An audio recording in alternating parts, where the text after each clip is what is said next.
கூட்டணி ஆட்சி அப்படிங்கிறது அதிமுக தலைமையை தொடர்ந்து ஒரு நெருடலுக்கு உள்ளாக்குது. தேர்தல் முடிகிற வரை அதை கொஞ்சம் தனிச்சுக்கலாம். ஆனா இதுல நெருடல் அப்படின்னு இல்லைங்கன்னா, நான் இன்னைக்கு ஒரு பாரதிய ஜனதா கட்சியினுடைய தொண்டராக நின்று கொண்டிருக்கின்றேன். இந்த கூட்டணி உருவானதுல என் பங்கு இல்லை. இந்த கூட்டணியில என்ன பேச்சுவார்த்தை நடத்தினாங்க, என் பங்கு இல்லை. இந்த கூட்டணி எப்படி இருக்க வேண்டும் என்று யார் பேசினார்கள், அதிலும் என்னுடைய பங்கு இல்லை. அப்படி இருக்கும் பொழுது என்னுடைய தலைவர் அமித்ஷா அவர்கள் சொல்வதைத்தான் நான் கேட்டாக வேண்டும்.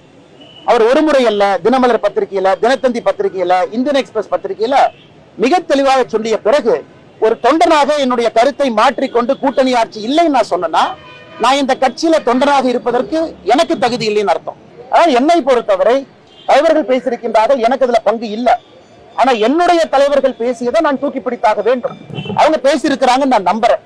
அதனால இதுல நான் உறுதிப்பட இருக்கின்றேன். என்னுடைய தலைவர்கள் கட்சியை கூப்பிட்டு, தொண்டர்களை கூப்பிட்டு அவங்களுடைய ஸ்டாண்ட மாத்தும் போது நானும் மாத்திக்கிறேன். இல்ல அண்ணாமலை என்ன ஏதோ பேசி இந்த கூட்டணிய உடைக்க பாக்குறாரு, பிளக்க பாக்குறாரு, 4 பேர் கிளம்பி வருவான்.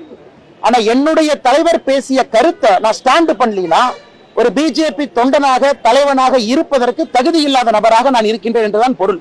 அதனால் அமித்ஷாஜி அவர்கள் தொடர்ந்து சொல்றாங்க, ஒரு முறை அல்ல, 2 முறை அல்ல, 3வது முறை.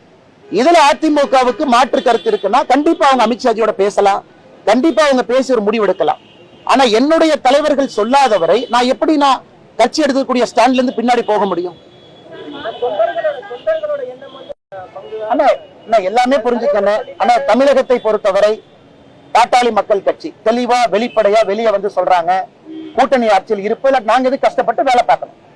கிருஷ்ணசாமி அண்ணன் கூட்டணி ஆட்சியில் இருப்ப நாங்க எது கஷ்டப்பட்டு வேலை பார்க்கணும். தேமுதிக பிரேமலதா அக்கா அவங்க கூட்டணியில் இருக்கணும், நாங்க எது கஷ்டப்பட்டு வேலை பார்க்கணும். கூட்டணி ஆட்சி இன்னைக்கு முதலாக தமிழகத்தினுடைய அரசியல் சரித்திரத்துல எல்லா கட்சிகளும் இதை பேச ஆரம்பிச்சிருக்கிறாங்க. நீங்க நல்லா பாருங்கன்னா, என்னுடைய தனிப்பட்ட கருத்தை எங்கேயும் நான் பேசல. மாண்புமிகு உள்துறை அமைச்சர் அமித்ஷா அவர்கள் பேசிய கருத்தை உங்க முன்னாடி வச்சிருக்கேன். இன்னைக்கு நான் இல்லப்பா இதெல்லாம் எலெக்ஷன் அப்ப பாத்துக்கலாம்னா என்னுடைய தலைவரையே நான் டிஃபெண்ட் பண்ண முடியல. நான் எதுக்கு அரசியல் கட்சியில் இருக்கணும்? நான் பிஜேபியில் இருக்கணும்.